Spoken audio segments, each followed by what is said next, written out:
रहले 5 गो बाबा रामजी राव कर रहले 5 गो लालाना बाबा रामजी राव 1891 में भइल हा जनमवा 14 अप्रैल रहे 14 अप्रैल परल भीमा रावण नैया सुन भैया जेकर भीमा बाई नैया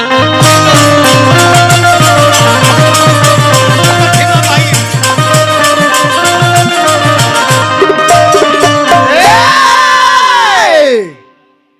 जेकर भीमा बाई नैया माई के नाम रहे रामजी राव बाबूजी के नाम रहे संतान 5 गो जन्म में भाई बहन भी रहे हाँ जी तो यही लो आ गई गायत्री ठाकुर के बाबूजी कहले कैसे गायत्री ठाकुर के बाबूजी कहले कैसे केरे नदिया किनारे हमरो गांव कान्हा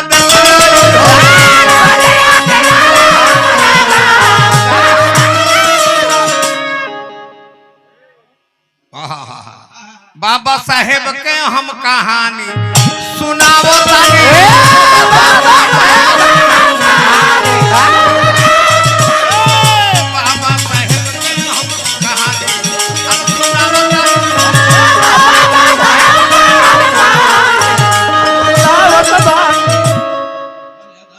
रामजी राव के रहले 5 गो संतानवा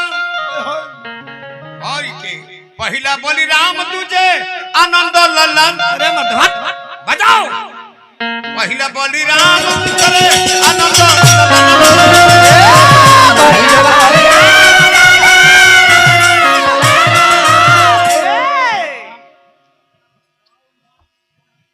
भाई हमार मुकेश गुप्ता जी कंझरवा मित्र हमरा राजू पहलवान जी के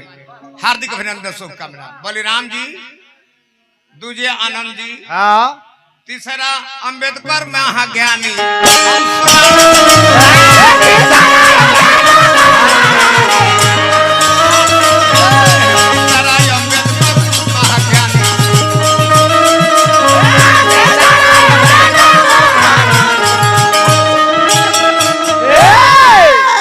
चौथा में बेटी रहली मंजुला जेकर नाम हो एक लड़की रहली पछवा में तुलसी बाई जाने सारा गाँव तुलसी बाई जाने सारा पछवा में तुलसी बाई जाने सारा गाँव पछवा में तुलसी बाई जाने सारा गाँव जानता 5 संतान में 3 गो बेटा 2 गो बेटी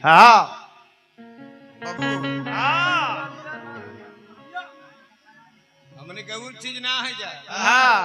जाना फंक्शन में जाला आदमी वो फंक्शन के प्रसंग बना लेला तब गीत बना लेला जी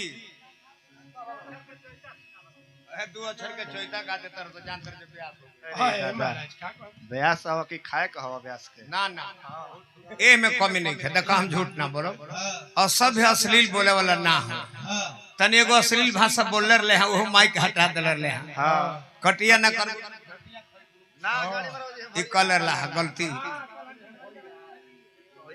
कल है जे गाड़ी मारे भैया जी ई ना कहे के चाहे वैसे कहत रह तो हम अगर जवाब देवे लगी ते करो से गाड़ी के स्कूल होला ना जी फुहर बोले के क्लास में सिखल जाला ABCD क ख ग घ 1 2 3 4 स्कूल में सिखल जाला गाड़ी के के सुनले बड़ा स्कूल में जाके सीखो लइकाइए से बचपने से हाय देखी लंदन अमेरिका में जाके पढ़ाई पढ़ ले उनका टैलेंट ही देख के अगला ताल में उनका टैलेंट ही देख के वो राजा रहले गायकवाड़ हमारा गांव के अच्छा धन्यवाद भैया बुद्धिराम यादव जी खरहटार से पुरस्कार देनी ये उनकर लड़का है मकर हाँ नमस्कार बा बुद्धिराम भैया के बार बार प्रणाम।